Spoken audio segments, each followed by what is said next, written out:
බුදුහාරත් ice එහෙම තියනවද නැහැ? නැතුව ඇති. මේ හොඳයි. මේ පොඩි දරුවෝ මම මේ පැත්තේ තරුණයන්ට පොඩි යෝජනාවක් කරනවා. වද්දනම් ගන්න එපා පැත්තටව.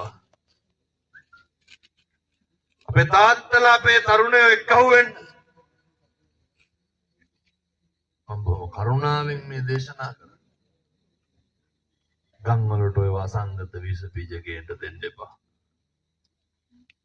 වෙනතුනි පිළිකාවක් වෙලා තියෙන්නේ.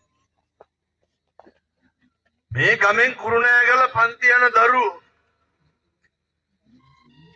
බලන්නකො සෙනසුරාදාට ඉරිදටයි ගන්න දෙයක් නැහැ.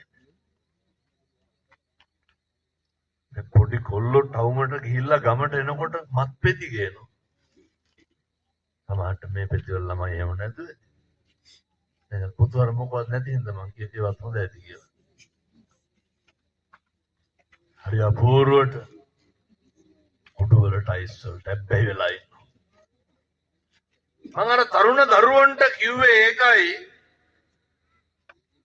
ඔය පුතේ දවසට විනාඩි 10ක් විතර අරගෙන ටිකක් කල්පනා කරන්න.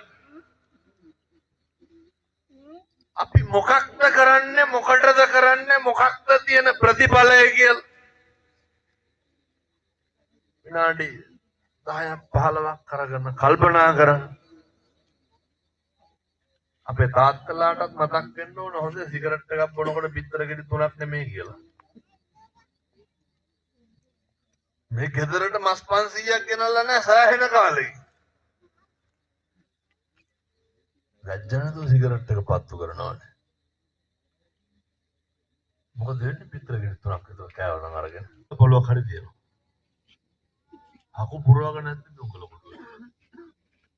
මොකටද? අම්මා තාත්තා ගැන හිතන්න.